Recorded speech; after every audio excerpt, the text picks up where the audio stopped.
Lectura del Santo Evangelio según San Mateo.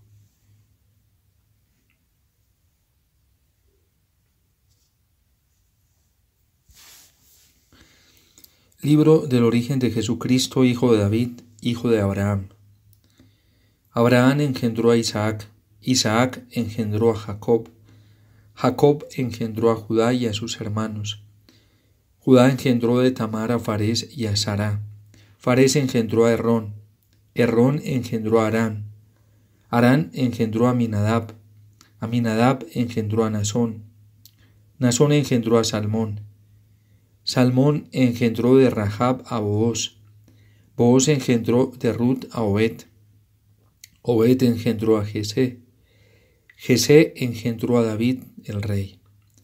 David de la mujer de Urías engendró a Salomón, Salomón engendró a Roboán, Roboán engendró a Abías, Abías engendró a Asaf, Asaf engendró a Josafat, Josafat engendró a Jorán, Jorán engendró a Osías, Osías engendró a Joatán, Joatán engendró a Acaz, Acaz engendró a Ezequías, Ezequías engendró a Manasés, Manasés engendró a Amós, Amós engendró a Josías, Josías engendró a Jeconías y a sus hermanos cuando el destierro de Babilonia.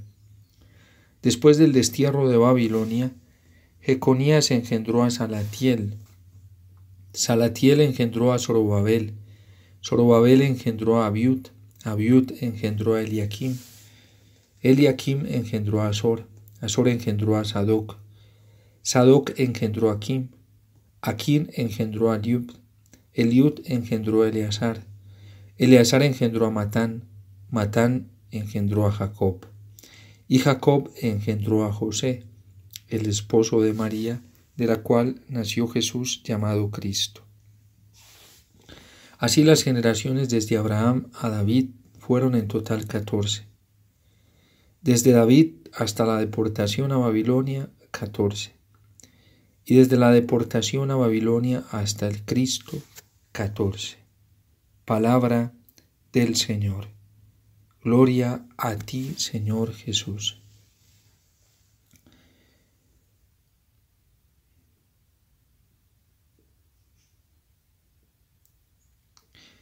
Esta genealogía que nos narra el evangelista San Mateo nos permite ver una demostración de parte del mismo del vínculo que hay entre Jesucristo encarnado en el seno de la Santísima Virgen María y que tiene como padre adoptivo a San José, como Cristo está vinculado con la promesa que ya desde antiguo el Señor había hecho a través de Jacob cuando llamó a sus hijos y les dijo que se reunieran porque les iba a contar lo que les iba a suceder en el futuro.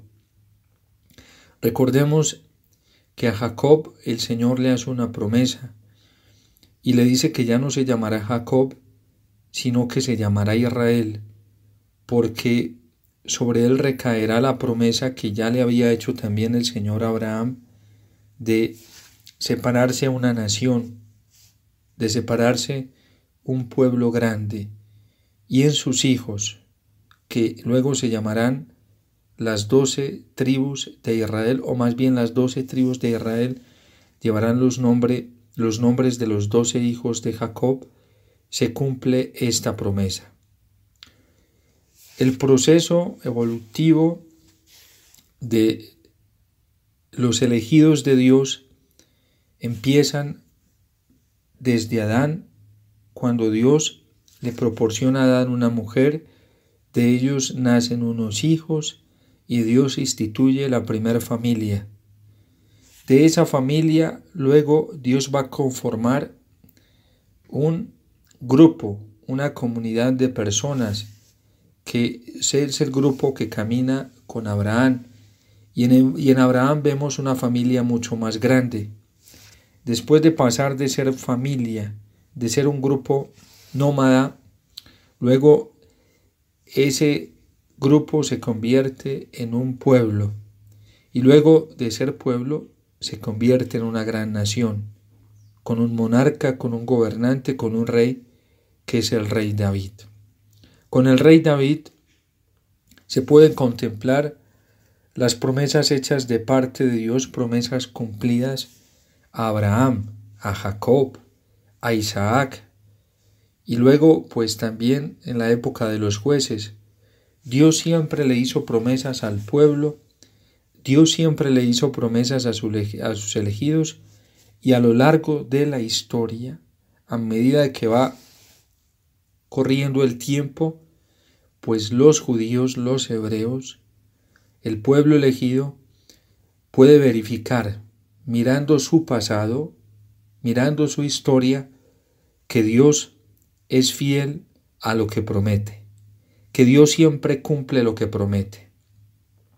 Ahora, lo que pretende demostrar San Mateo es que esas promesas hechas por Dios de parte de, pues desde antiguo, a través de los patriarcas, a través de los jueces, a través de los profetas y a través de la época monárquica con los reyes y también con los sabios del pueblo de Israel, sobre todo con los testimonios que nos aparecen en los libros de sabiduría, en los libros de los sabios de Israel, de los temerosos de Yahvé.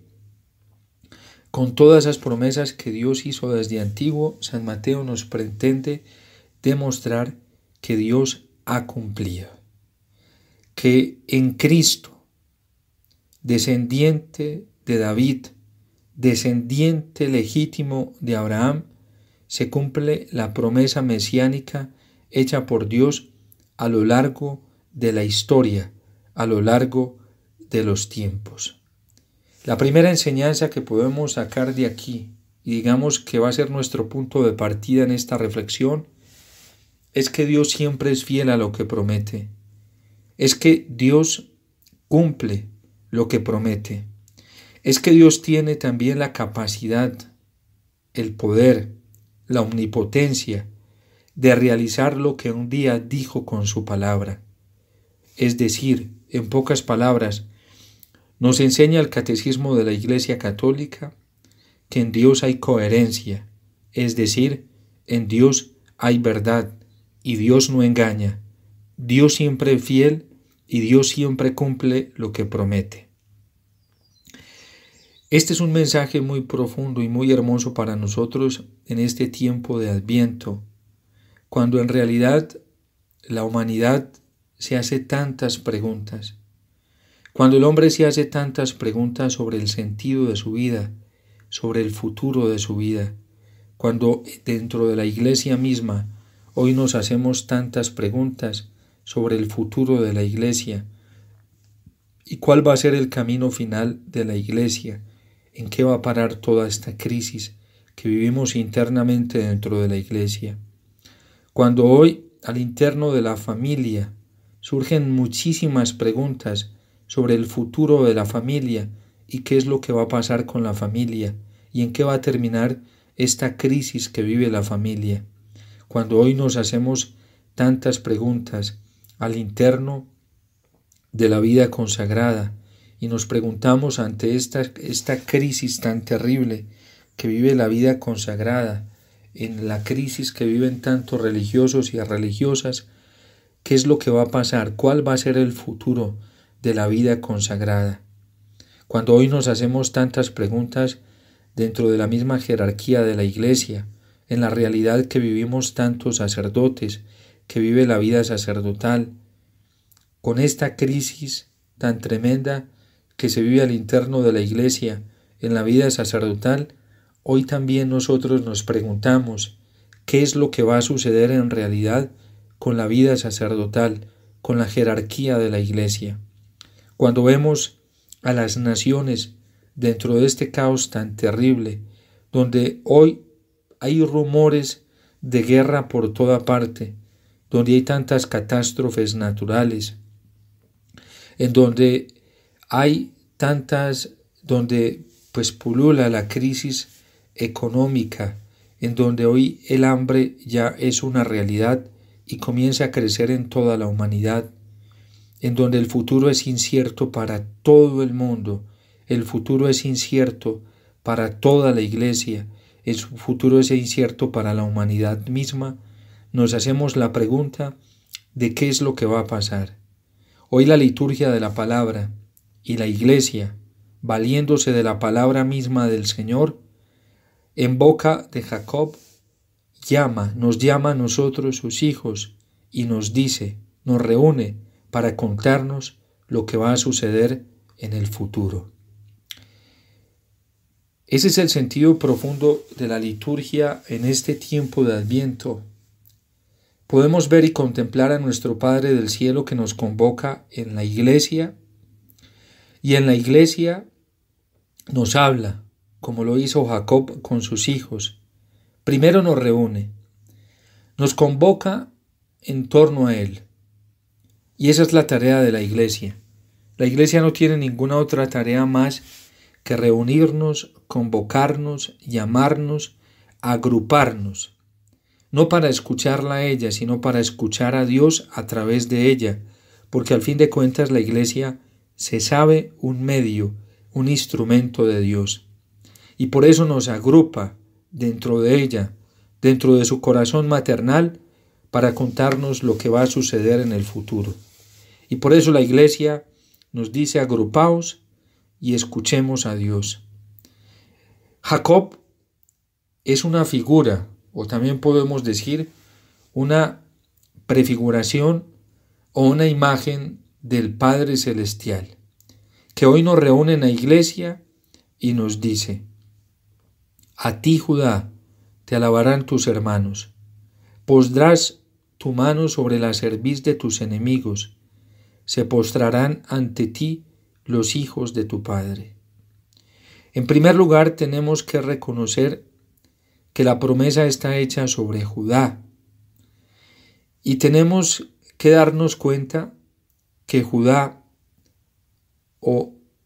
es una figura, Judá es una imagen, Judá es una prefiguración de Cristo.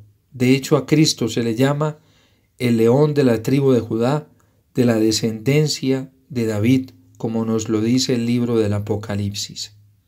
Y nos está diciendo que todos lo alabarán a Él,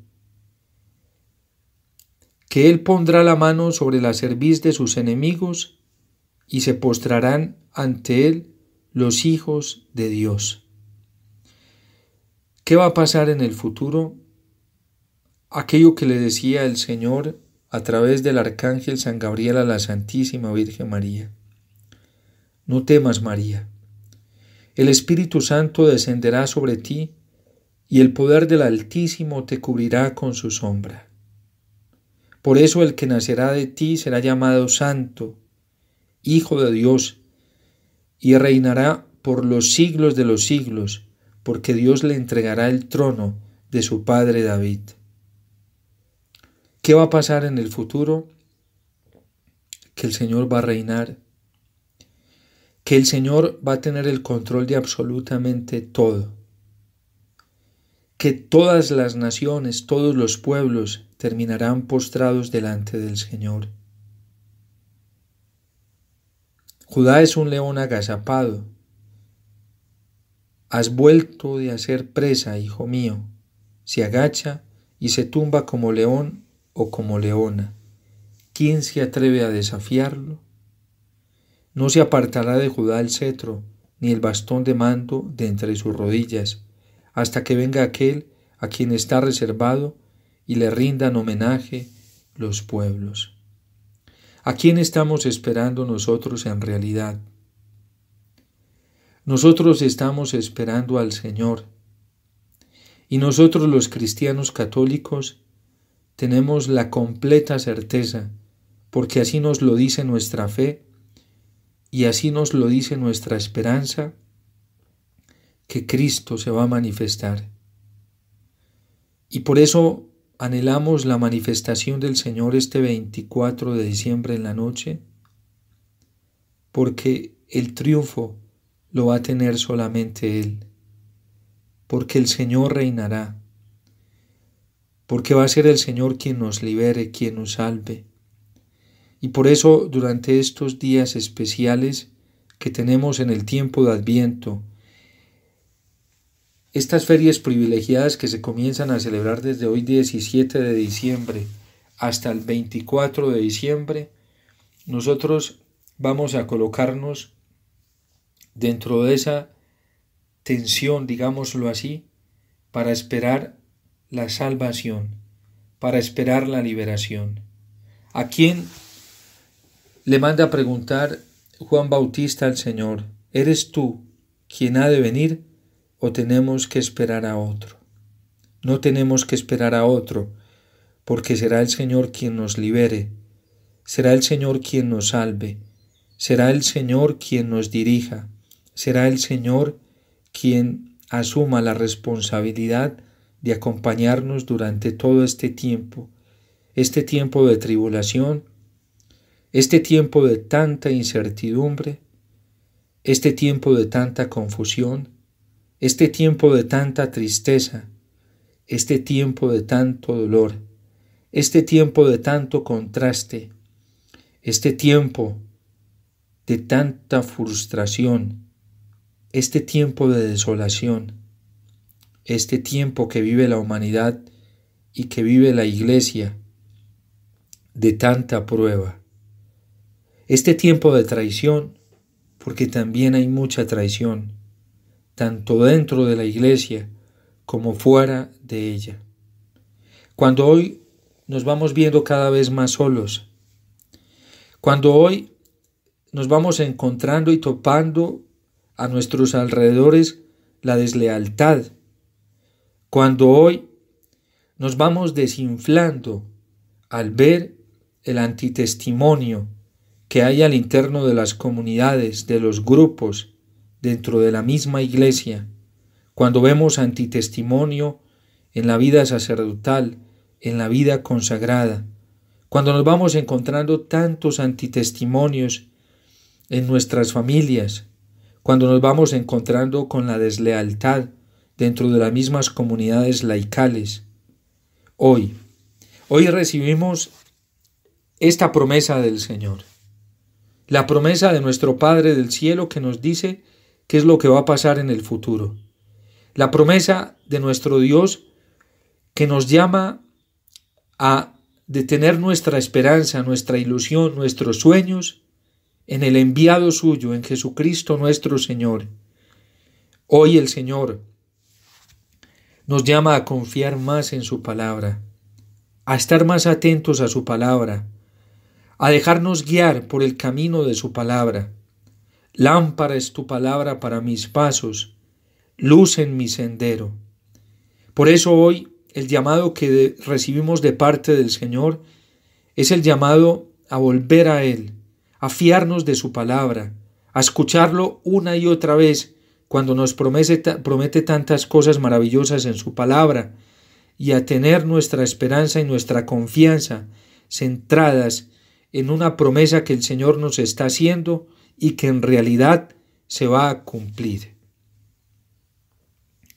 Porque en los días del Señor va a florecer la justicia y la paz hasta que falte la luna. Por eso el nombre del Señor es eterno y su fama va a durar como el sol. Por eso hoy nosotros estamos llamados a centrar nuestra confianza en el Señor. Que este tiempo de Adviento en verdad nos lleve a centrar nuestra vida en Jesús. Yo quisiera repetirle lo que tantas veces les he dicho, que el Señor nos está llamando a una conversión radical y total a Él, y que es tiempo de dejar el pecado. Es tiempo de desvincularnos de las promesas que el mundo nos está haciendo. Es un tiempo en el cual nosotros tenemos que desvincularnos de nosotros mismos y dejar de confiar en nuestros propios razonamientos, en nuestros propios criterios, y comenzar a confiar total y exclusivamente en el Señor y en su palabra. El Señor nos llama a una conversión, y una conversión que nos lleve a confiar totalmente en Él. Que este es un tiempo para centrar nuestra atención en la escucha de la palabra de Dios, a orar constantemente con la palabra de Dios, a ir una y otra vez a la palabra de Dios y estar atentos a las indicaciones que ella misma nos ofrece. Este es un tiempo de escuchar a la Iglesia y sobre todo escucharla en el catecismo de la Iglesia Católica, en donde reside aquella autoridad que el Señor le dio a la Iglesia para saber interpretar la palabra del Señor, para saber indicarnos el camino y para confirmarnos en la fe. La gente debería tener bien claro hoy, sobre todo los católicos, que la confirmación de nuestra fe no la recibimos a través de instrumentos, de predicadores, de sacerdotes en particular, sino que lo recibimos de nuestra Madre, la Iglesia, y que esa verdad que la Iglesia nos predica y nos enseña, su magisterio auténtico, está plasmado en el catecismo de la Iglesia Católica. En tercer lugar, la Iglesia, como madre, atendiendo obedientemente a la palabra del Señor, nos llama a centrar nuestra vida en la Eucaristía. Allí está el sol que nace de lo alto, para iluminar a los que viven en tiniebla y en sombra de muerte, para guiar nuestros pasos por el camino de la paz. La Eucaristía es la fuente de la paz. La Eucaristía es la fuente de la garantía más grande que nosotros necesitamos tener en este tiempo. Volver a la Eucaristía, vivir profundamente nuestras celebraciones eucarísticas, buscar los lugares donde verdaderamente se nos esté enseñando a amar al Señor en la Eucaristía, se nos esté mostrando en la celebración eucarística al Señor como la única fuente, como el único amor verdadero, como la única fuerza que puede sanarnos, que puede liberarnos, que puede restaurarnos, que puede restaurar la justicia y la paz en el mundo, porque solamente el Señor es la fuente de la paz, Él es el príncipe de la paz. Debemos volver también a la adoración eucarística. Si hoy volviéramos al sagrario, si recogiéramos grupos de personas, promoviéramos cadenas de oración ante el Santísimo Sacramento del altar y volviéramos al sagrario, allí encontraríamos la fuente de nuestra paz, de nuestra tranquilidad, de nuestro sosiego, de nuestra curación. Volver al Santísimo Sacramento y adorar a Jesús allí en la Eucaristía. Es necesario hoy volver nuestro corazón a una verdadera devoción mariana, a un verdadero amor mariano. Centrarnos en el corazón inmaculado de la Santísima Virgen María con el rezo del Santo Rosario, orando una y otra vez el Ave María desde lo más profundo de nuestro corazón, pidiéndole a la Madre que interceda por nosotros, que ruegue por nosotros, pidiéndole a la Madre que por la virtud de su corazón inmaculado que ya triunfó, nos traiga la paz, nos traiga la tranquilidad y el amor que necesita nuestro corazón. Volver al rezo piadoso, fervoroso del Santo Rosario, volver a orarlo desde el corazón, no en los ajetreres, en los afanes, sino repetir cada Ave María desde lo más profundo de nuestro corazón. ¿Cuánto se nos hace hoy necesario recurrir a estas cosas? El Santo Rosario ha detenido guerras. El Santo Rosario ha liberado personas que son atormentadas por las posesiones diabólicas, por las vejaciones malignas. El Santo Rosario ha detenido catástrofes. Si volviéramos al rezo del Santo Rosario con todo nuestro corazón y con todo nuestro amor a la Santísima Virgen María. Porque todas estas cosas que les acabo de anunciar nos centran en el león de la tribu de Judá, nos centran inmediatamente en Cristo y nos llevan a esperarlo todo de Él. Cristo va a venir y se va a manifestar en los corazones de los pobres, los humildes que verdaderamente lo estén esperando, que lo estén llamando, que lo estén buscando en la Eucaristía, en el corazón de la Virgen y en el corazón de nuestra Madre, la Iglesia. A ellos se manifestará el Señor este 24 de diciembre en la noche, y a ellos se manifestará también el Señor en su segunda venida. Quien así haga no andará perdido, no tendrá por qué andar desviado, no tendrá por qué andar justificado. No nos dejemos engañar por tantos mensajes que no nos están centrando en el Señor, que no nos están llevando a la Eucaristía, que no nos están llevando a amar verdaderamente a nuestra Madre la Iglesia y a escucharla con un corazón atento, que no nos están llevando verdaderamente al corazón inmaculado de la Santísima Virgen María, donde está el refugio seguro para estos tiempos tan difíciles que estamos viviendo. Volvamos entonces con todo nuestro afecto y nuestro corazón al corazón de la Virgen. Hoy, cuando el anticristo está tan empoderado, cuando habla con tanta fuerza y cuando el mensaje que está transmitiendo el anticristo es un mensaje en nombre de Cristo sin ser el auténtico mensaje de Cristo, porque el anticristo está engañando a más de una persona, dentro y fuera de la iglesia, y a más de una la tiene caminando por donde él quiere que la gente camine. El anticristo está embaucando a través del error, a través de la mentira y a través del engaño. No escuchemos al anticristo que nos separa de Cristo. Escuchemos al Señor, que ya tiene lenguaje propio en su palabra, en la iglesia, en la Eucaristía y en el corazón inmaculado de la Santísima Virgen María. Que la Virgen nos socorra, que San José nos custodie, que todos los santos intercedan por nosotros. Dios te salve María, llena eres de gracia, el Señor es contigo, bendita tú eres entre todas las mujeres, y bendito es el fruto de tu vientre Jesús. Santa María, Madre de Dios, ruega por nosotros pecadores, ahora y en la hora de nuestra muerte. Amén.